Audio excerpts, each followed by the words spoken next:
Well, Paul, thank you so much for joining us once again on Fully Scored. It's great to be speaking to you.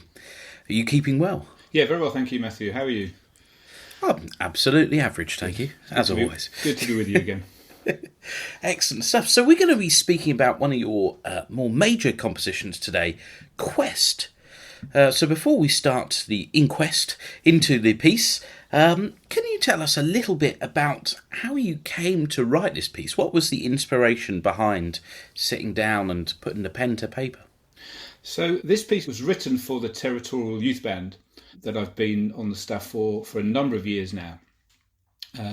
And this piece came about in 2011. I was having a chat with Stephen Cobb, who leads the youth band, and he was looking for a new piece for the band to play in the February course of 2012. And he'd had an idea for a piece, and he wanted me to see what I thought about it. So I had a discussion with him about this. And he wanted a piece that would celebrate what it means to be a Christian, to be a young Christian in today's society, and to celebrate that, not looking at all the things you're not allowed to do and all those sort of rules and things that we talk about too many times, I feel, but just the joy and the sheer excitement of being a Christian and a young Christian. And so we had this discussion about what pieces, what songs we could maybe use within it. And within that discussion, Steve had very much in mind the three separate headings for three separate movements, which I've used within the piece. So that making a difference, making time, and making progress. And within that, to use melodies that would interpret that well, and have a piece that was interesting for the band to play, challenging for them to play, but also that would mean something to them for that course. And do correct me if I'm wrong, I think this piece, perhaps in the output of your works, came amidst quite a few more large-scale works, such as Purpose and Inclusion. Was this a particularly fertile time for you when you were writing? Did you find that these pieces sort of came easily to you at that moment, or was that perhaps not the case? Yeah, I think at that time I was writing a lot at that time, as you say, more major works than what I'd been doing possibly prior to that. So yes, I'd had Purpose, which again was written for TYB. Inclusion was just after this, just after Quest, and yeah, it seemed that at that time it was flowing quite well, and the pieces were working, and what I was putting on paper seemed to be working well, and I really enjoyed working on these more larger scale works than I'd done previously, and possibly going forward as well. Do you find as a composer when you're writing a work like this that it comes quite naturally to you, or is there a cost to the writing process? I think particularly when I've been asked to write a piece, so as I say, this was off that discussion with Steve, and when I've been asked to write a piece, if somebody gives me some thought process and some ideas of where I perhaps could go with it, I do find that easy to run with. And I like, when I'm writing, particularly a bigger work like this, to find those little moments in a tune, in a melody, that I can take a motif from, and then develop that throughout the piece, and whether that be musically or whether it be something with the lyrics that would work within the context of telling the story through the piece. I do find that once I've got those ideas going, I feel that then it flows quite quickly. And I think a lot of people would say, the hardest part for me of any piece is getting those initial ideas. And where do you go? Where do you start? Once you're going, it tends to flow quite quickly. So the more help I can get with those initial ideas, the better. And which with this piece was very much the case. Fantastic. And before we delve into the score, just one last question. Is there anything that we should be looking out that holds the piece together in structure across the whole work? There are little bits, and we'll talk about those as we go through. There's a little reference that's used right at the start that comes back and back within the first movement, but also it ties it together at the very end and actually closes with that same motif. So there are little bits that sort of tie it together from the beginning to the end. So we'll look out for those, and we'll mention some of those as we go through it. Excellent. Well, let's go through it then, shall we? And I think the beginning would be a good place to start. And it's a ear-catching start, momentum straight away. When that initial discussion happened, the song "My New Day," which was a vocal suite written by Colonel Ray Steadman Allen for the then newly formed International Staff Songsters in 1980, this was the first movement of that piece, and it is based on a poem by Albert Minguet, and it's called "I've Got a Whole Lot of Living to Do." And this reference that you hear right from the start is those words. So this is it, my day for living.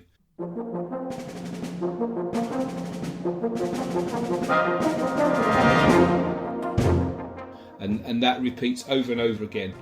Again, capturing that excitement of this new day, capturing the excitement of being a Christian, particularly a young Christian. This is it, my day for living. So you hear that first, that 4-bar motif, then it expands to that 5, and that is taken directly from RSA's music there in My New Day, and that then builds as the band come in. That reference to "So this is it, my day for living" continues, and it sort of answers and goes in canon really as the instruments come in through that.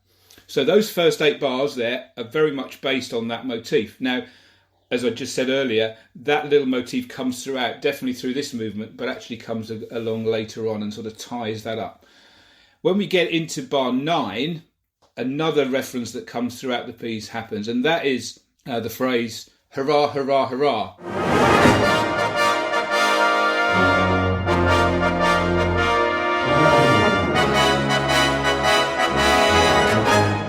So this is it, my day for living, hurrah. That joy, that excitement that there is there of being a Christian. And that is that whole introduction that is derived from just those 3 bars of that song by Ray Steadman Allen that takes us through, and that excitement that comes through, I think, with the added percussion and all that sort of thing as well, going through it, that builds through that introduction. Now, as we get into 2 bars before letter A, that little euphonium figure there for 2 bars, again based on the opening 4-note motif that comes, and then is answered in first and second baritone for those 2 bars, and then forms the accompaniment to the little theme at section A.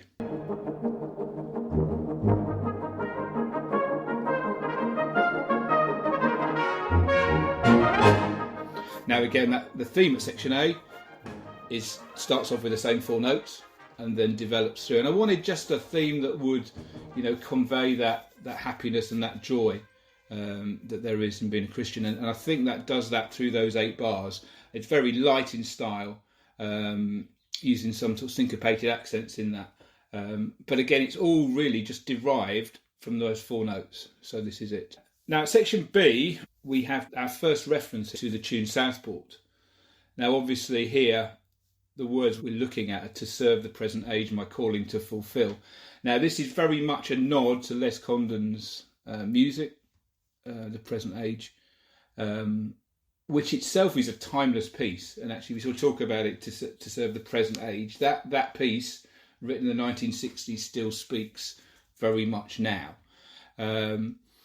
But it's a very similar story. The story I'm using here of the excitement of being a young Christian in the present age. It talks about a young Christian going out into the world and the challenges that they have. So I really wanted to reference this tune almost as my music, to say, actually this is now the present age of 2012 at the time, and those young people that were playing this on that course, that it's their time and it's their community in which they're living and which they are a part of, and they understand what they need far more than us older people telling them what they need to do, and that excitement that comes through that.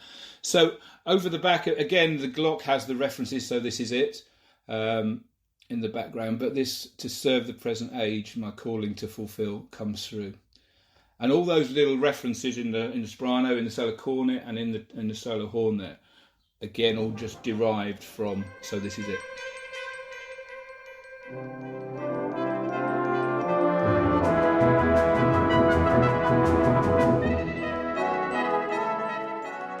As we look at the score and sort of talking about the orchestration, how much was it in your mind, the group that you're writing it for, bearing in mind the Territorial Youth Band was probably about 80 strong in the bands? Did that come into your mind as you were writing it, or did you approach it as you would for any sort of standard size band? I don't think the size of the band came into my mind when I was doing it, if I'm honest. The only thing, perhaps more so than others, would be the use of percussion, knowing that we've got 4 or 5 percussionists in the youth band there, and keeping them interested, so keeping enough percussion parts going through that. But the size of the band itself, I probably didn't take too much into account, because even though it's a big band, they don't often sound like a big band. They don't sound like a band of 80 when they play. The way Steve trains them through the week, they very much work as any band would. And so I don't think the size of the band came into play other than the percussion. Obviously, the thematic stuff and some of the challenges that I would give to other players maybe came in, but not the actual size of the band as such. So that takes us to letter C, where we have some of these motifs developed a little bit further from section A. What can you say about this section? Well, this section is just sort of inverted. So this time we have the euphoniums on that little melody, and the cornets have this repeated, almost an ostinato for a few bars there coming through in those 3 bars, and then that again repeats. Then we come into section D, and giving it now a sort of odd meter, that 7/8 feel there, sends it a little bit off kilter. And I know these 2 bars are quite tricky to get together, in my experience of playing this piece. But just sort of sending that a little bit off kilter at that time, it's all been quite nice and joyful, but actually it's not always perfect. And I think that's what I wanted to show there, in that 7/8 bars at D. But then we come back again straight almost immediately into that 4/4, and we have this hurrah hurrah theme coming in for the 2 bars in the cornets just before E.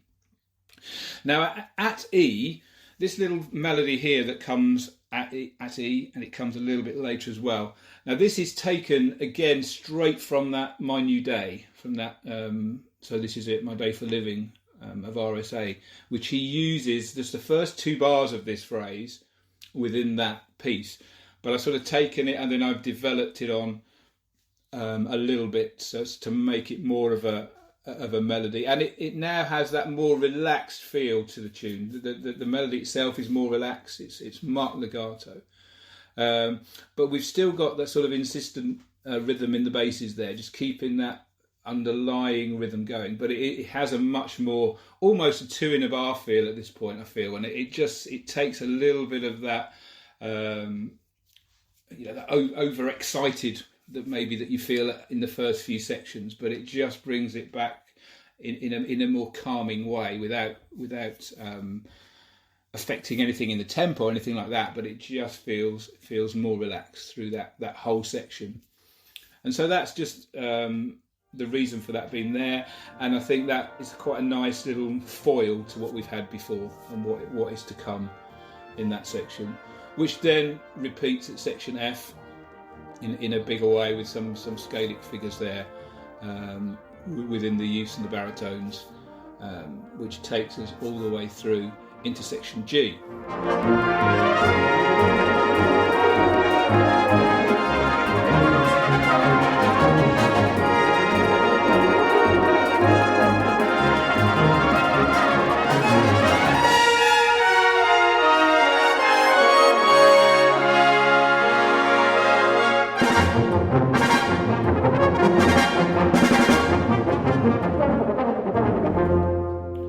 Now at G, sort of again, it's getting a bit more frantic. It's almost like there are difficulties going on here. And musically, you've got the reference there in the baritones to So This Is It, My Day for Living, again through that section. The first and second cornets, they have the So This Is It motif inverted through that in answer to the baritones, euphonious basses little motif. And it sort of goes through those 4 bars and then just comes to a halt. So what, in your mind, is happening in the narrative here? Why the sudden stop in the music?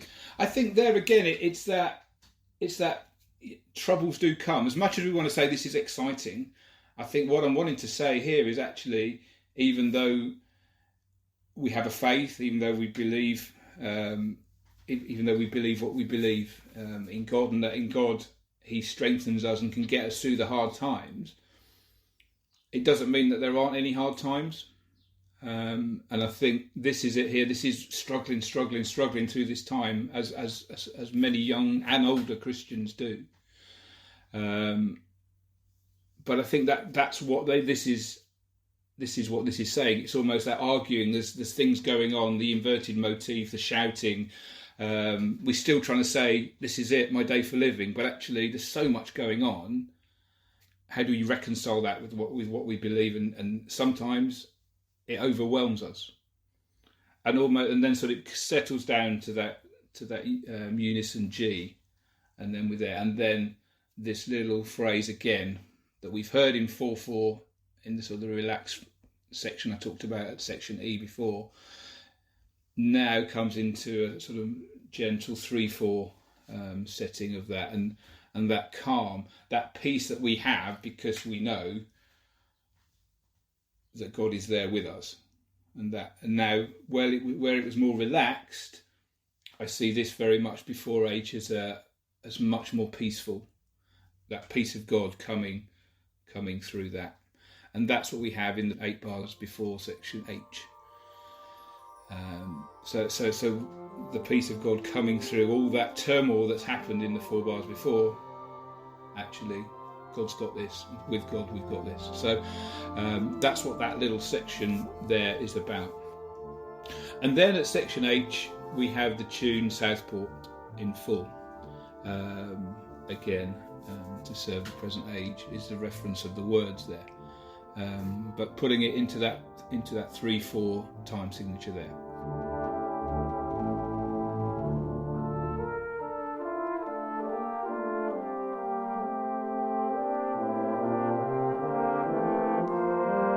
Is it a deliberate use of those warm, rich saxhorn instruments here? It definitely is. I like using sort of the horns and the baritones as a group together, because that mellow sound that you get from them does have that contrast. So if you look before in section H, I'm just using the cornets and the trombones. Then when we get into H, changing the instrumentation completely. Just so you've got that, those warm sounds of the horns with the flugel taking that melody, just to soften that up a little bit. Again, you've got the basses still giving that, to keep that rhythm going in a different way. But yeah, definitely using the horns and the baritones in that way, just much more hymn-like than we've had before. But then we sort of split up into the next little section, "O mate, all my powers engaged to do my master's will." We sort of having each instrument now coming in and sort of cascading down through that little phrase there before the flugel comes back in to do my master's will at that section when the basses come back on. And then we sort of build up, and that power that comes from that crescendo, we take it right away. And in those 2 bars before I, just really the power of that and the awesomeness of God, and that assurance that that's what we're going to do now. We're going to go forward, and we've got that in us in those 2 notes, in that unison E before section I, as that builds. But then that immediately comes back, and actually, we're going to go out and we're going to do this, but we need God's help to do this, and sort of that almost prayer-like start to that as we build back through section I, with those sort of nasty little solos in the euphonium and the solo horn through that, just sort of giving it a little bit of need a little bit of technique to do that and take us through that little section through there.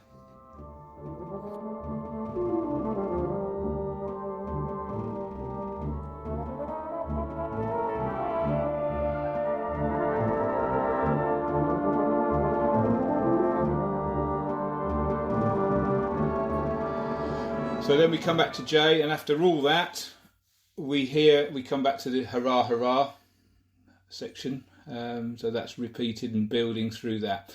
And then this whole final few bars is built around, so this is it. And it's just each instrument group comes in one by one in different places in the bar. So creating this motif that just carries on. The bass is having a little melody underneath that. Again, just wanting to build that tension, build that momentum as we go through into section K. Big roll into section K, and then all of a sudden we're off again with the melody from section A earlier on, before we build through this into what is, I guess, the last hurrah at that point, before the end, to finish off that first movement. And a fiendish bar for the solo cornets in bar 139. Any playing tips there from you to negotiate that passage? No, I think it's just practicing it over and over again and getting there. But yeah, it's not easy. Some of those intervals aren't what you're expecting. But at the speed it's going and you're getting higher and higher, yeah, it's not an easy one to play.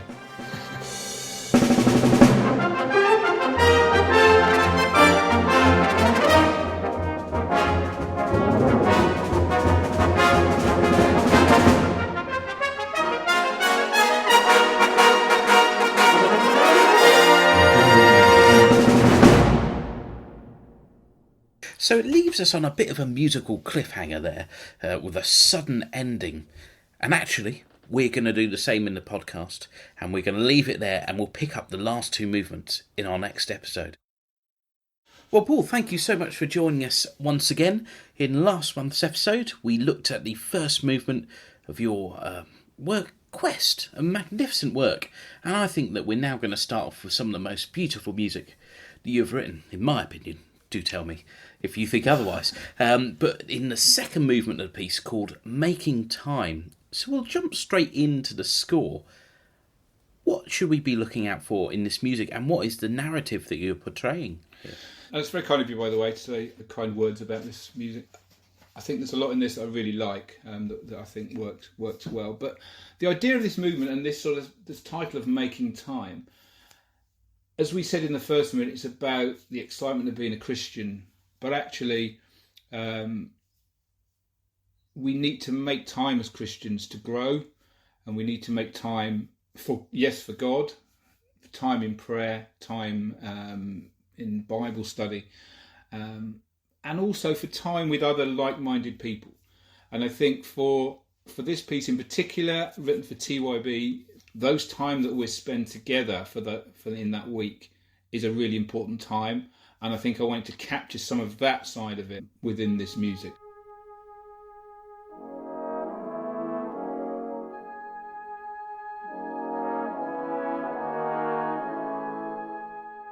So this opening, you need a very brave first cornet player and a very brave soprano player, but the underlying motif here is within those first 5 bars. Particularly, you got these tubular bells that hit each bar, and really that's talking about the clock chiming and that passing of time. And then we have this little motif in the trombones, which comes back later on in the cornets. I see it as a sort of questioning motif, as a sort of questioning uncertainty when I sort of move from a second either up or down, and that sort of crescendo diminuendo there, it's almost asking that question, and that's how I see that in those 4 bars. It's asking the question.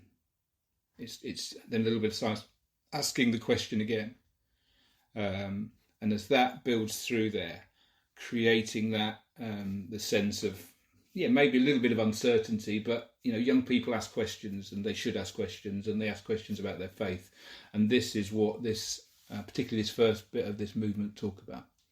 So that's the first 5 bars. Then in the basses you have this motif they have here, and this is taken from the song This Day, which we feature later on, which I'll talk about when we get to that. But that sort of 3 crotchet raising motif, then dropping down, that's 7th there, which you have first of all in the basses, then in the euphonium, and then in the the flugelhorn just before L as a sort of precursor to what's coming in the melody. I said last week about using those little motifs and finding them. So that's what I've taken from the tune that comes later on. So that then takes us into section L. And we have a melody here. It starts off in the cornet and then repeated in the euphonium. Again, it's this questioning. It's asking that question, that raising up there and then coming back again. In each of the times it happens, and it's each people around asking that question. So it's not just one person; it's everybody.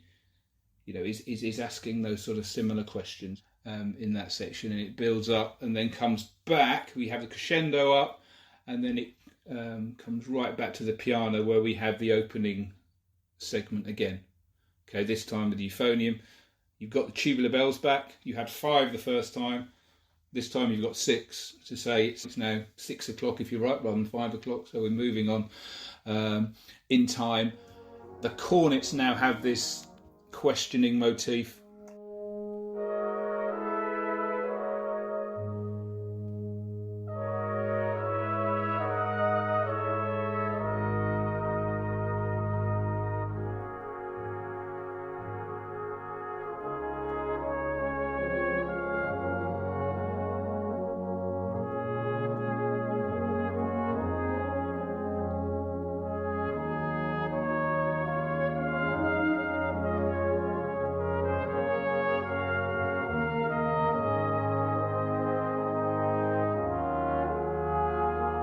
I was privileged to go to Star Lake to be a guest out there, and I was in the chorus that was led by Harold Bergmeyer, and he introduced me to this song there, and it's a song, This Day, by Lowell Alexander, and it talks about the gift of each new day.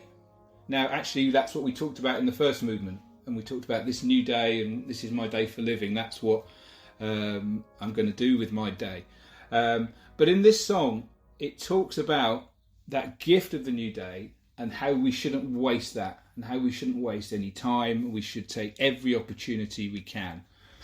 And I think if I could just read the words of the second verse in particular, which is why I chose this melody. He said, "This day is fleeting.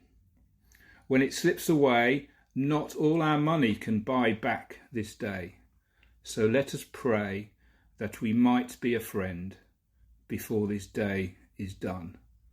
And I think those words are actually the importance of taking every opportunity we can, not to miss any time, not to miss the chance to speak to our fellow Christians, not to speak to our school friends, our work friends that maybe don't have a relationship with God, and to tell them about it. Don't miss those opportunities that come our way daily, and really just that great gift of the day that we've been given by God. So it's a lovely melody, I think, this, to go along with those really strong words as well. It's not an easy one to play. I think with those sort of jumps that you've got down in the 7th.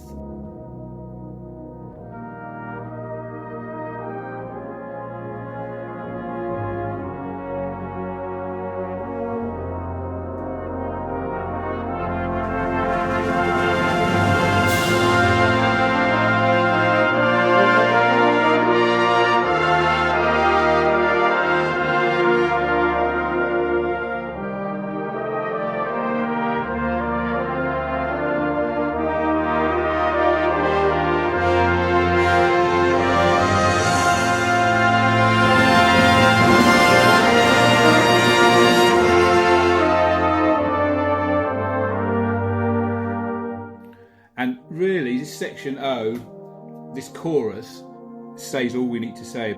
Let me just read those words of that chorus. It's, "This day we're given is golden. Let us show love. This day is ours just for a moment. Let us sow love."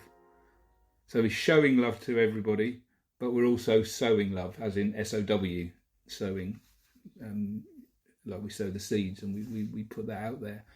And this is quite strong in the way I've written it. It's the tempo picks up, but it's quite it's a full band scoring. It's quite strong, and I think that sort of strength in what we're doing, it's strength in showing that love to each other. It comes through in that section, at section O.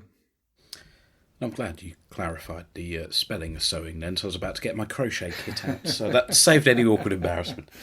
Oh, thank you for that. Really beautiful words and beautiful music, and a rich and golden sound there to accompany that. And the other thing I meant to say, when we get to the end of bar 12, the words are, "This day is ours for a moment." And within the music, everything just stops. And it's taking that moment.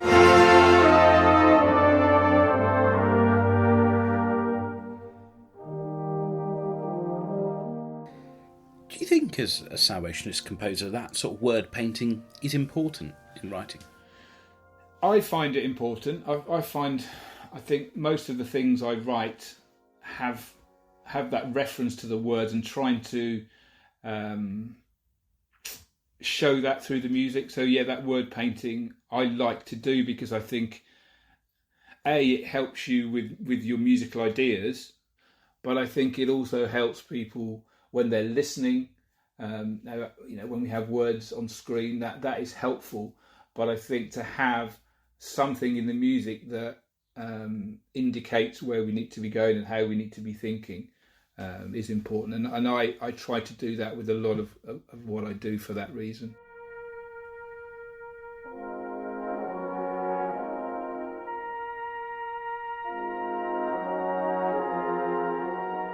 We come back to the opening section, first cornet again, coming back in. This time the horns have the questioning motif, and again the tubular bells. I couldn't quite make that one 7. I wanted to have 7, so I go 5, 6, 7, but the story doesn't hold up there. So we've got the tubular bells, but again marking that passing of time. To close out this movement, I used a reference to a chorus by Terry Camsey. It says, "Lord, hear me as I pray to thee." So that sort of just speaking there of the importance of spending time talking to God. And particularly, for young people, but for all of us, that we only get to hear what God is saying to us when we have that conversation with Him. And I think the importance of prayer comes through that. And I think using that I use it in a, again, very hymn-like setting of that, and just very simple setting of that, with the euphonium and the solo cornet. Giving that questioning motif a little bit, again, and not quite lining up. So again, that uncertainty, maybe that question is still there, but maybe we're asking those questions of God as we're praying, and getting those answers. And so we go through, and then 4 from the end, we have the Glock with a sort of final reference to the first little bit of the This Day melody, before we have a beautiful last chord.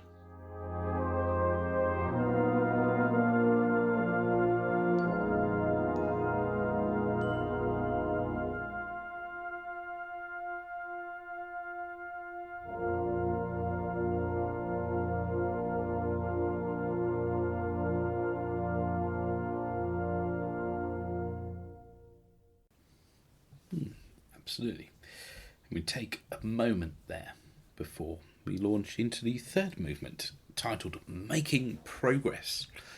What is the music saying in this section to the young people that this was written for? Well, this movement is all about the journey that we're all on.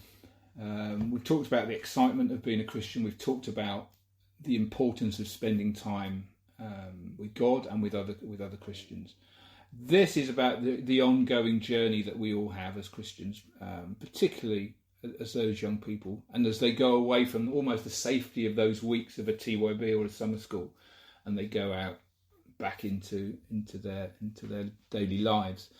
So it starts off with the basses, and this very much is sort of these first steps. So you get 2 steps, and then something else, and then another 2. And it's really those first faltering steps on a journey before we start really being sure of where we're going, what we're doing. So those first 8 bars are really just to get us going. While it is all in time, I want to give it a sense of, faltering, uncertainty as we start this journey. So that whole sort of 12, 16 bars of that introduction is as gaining confidence as we start our journey.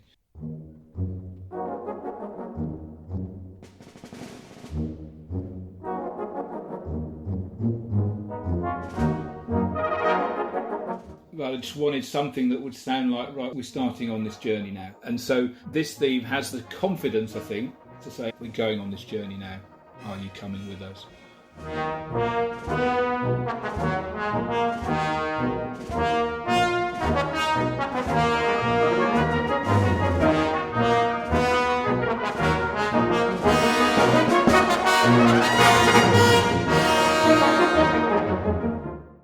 And then we get into section T. Now, the tune "Trusting God" is one I've always quite liked, and I'd wanted to use it in something, but it fitted really well lyrically within what I wanted to say within this movement. So it comes here in 6/8, so a little bit sort of keeping going the tempo we've had before and the style we've had before, and it's this verse particularly of the song that it's the very way of the journey. Come the plains and then the mountainsides, come the days of joy when birds are singing and the world is fair and sweet and wide. But then, second verse, there are shadows on the earthly pathway where at times uncertainly we tread. And it's sort of some of that I'm wanting to put in. Like I've said earlier, we're on this journey, things aren't always going to go well. So however we feel, it doesn't mean we're immune from things going wrong for us. So this setting it's sort of in the minor key, and it's we're keeping the journey going. And then 9 bars into T, we have back to the reference of the journey motif that comes back with strength, almost like geeing us up to carry on as we go through this little section. And who better to exude that confidence and bravura and perhaps pomposity than the trombones and euphonium there? Absolutely. So we then come into section U. Now, when Steve first asked me about this piece, he said that we want to make it so that it's really challenging for the young people. He said it'd be really good if there was there was a section in there that was going to really stretch them technically. So I really struggled with that, and I wrote a section, and it's this section at letter U.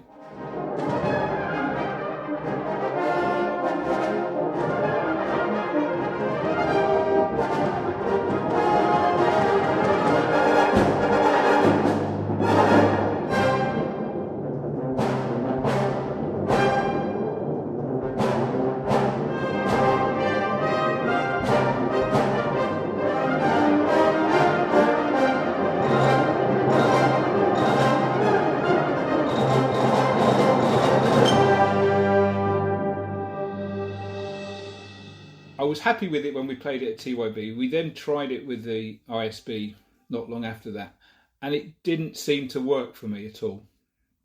It almost felt a gratuitous bit of difficulty, which actually probably in reality that's what it was. And it was all still about this. Things are going wrong here. We're all going at different places. We're all going at different times, and that was what I was trying to portray with it.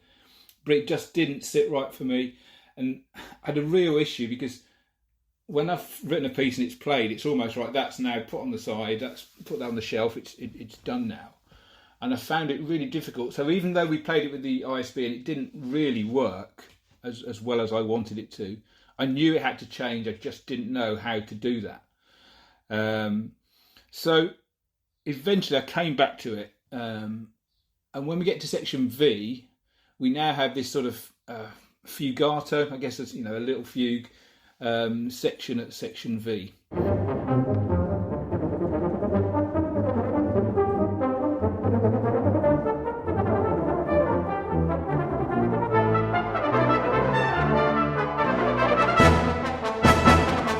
it still has that sense of actually we're all doing our own thing, or we're doing it maybe in a slightly different way each time.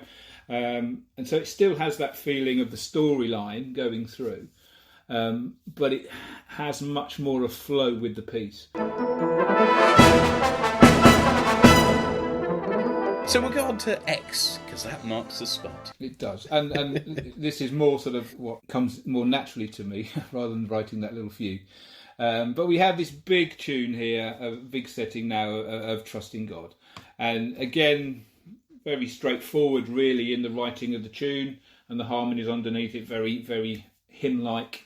Little interjections there, which are all based on the fugue motif, which is based on the journey motif, so it all sort of links in through that section. And then it becomes where the cornets and the euphoniums, everybody joins as one within this little tune in the verse. And then at Y, it just grows, and that sense of urgency is coming through. Got a pedal in the basses there that help, that build that tension throughout section Y, with little semiquavers from the solo cornets and motifs, and answering motifs and the baritones and the trombones, until we come to that really majesto, so majestic little bit before Z, where everybody's going at fortissimo, and this big sound comes through there, and really the words here, this last verse, are the ones that I'm looking at when we're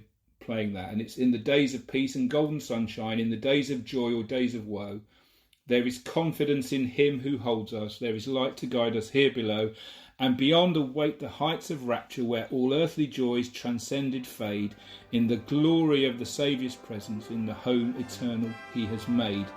And really that sort of sense of wonder of where we're going, and God's care and love for each one of us just is encapsulated in those words, and I hope in some way in that music.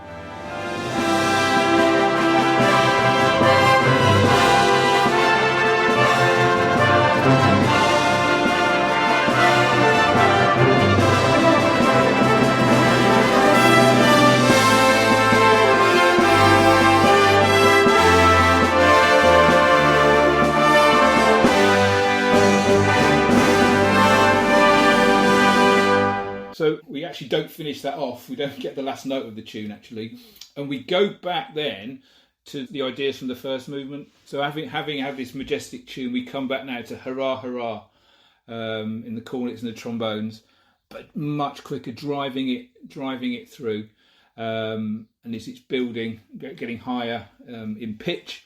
And then we have, so this is it reference, starting in the euphonium, and then each of the band come in one quaver later to build that up into what we have then at section AA. And really AA is just taking us through to the end.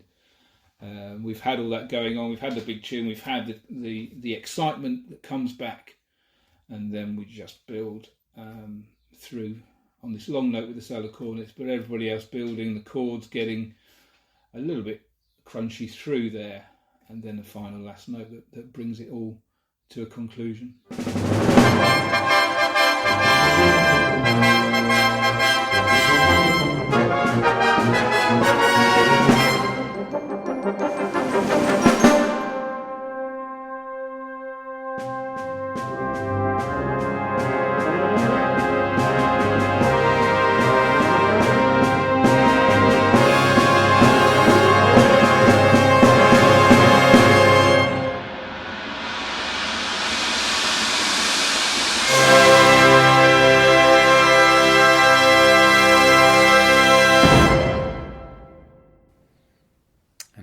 Fabulous ending indeed.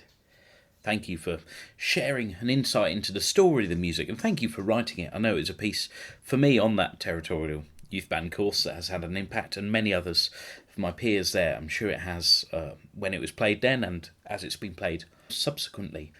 Have you got a favourite performance or recording of the piece that you've been either involved in or heard? It's difficult. I think the first performance was a special one for me. It was played at the Lighthouse at the end of the 2012 TYB, and it was really special to play that on that performance, and to be a part of that. And I'm not one for getting over emotional generally, but there was a tear in my eye as we were playing that last section of Trusting God, just knowing the journey that they'd been on with that piece, and to hear them playing that music with such joy and such passion as they did at that was really special one. So I've enjoyed playing it with the staff band as well subsequently, and the ISB have recorded it. And that is the recording that we've used throughout these last 2 episodes to show and hear some of those bits. But thank you so much, Paul, once again, for giving up your time and for opening up and exploring this piece with us. Really do appreciate it. Thanks, Matthew. Great to be with you again.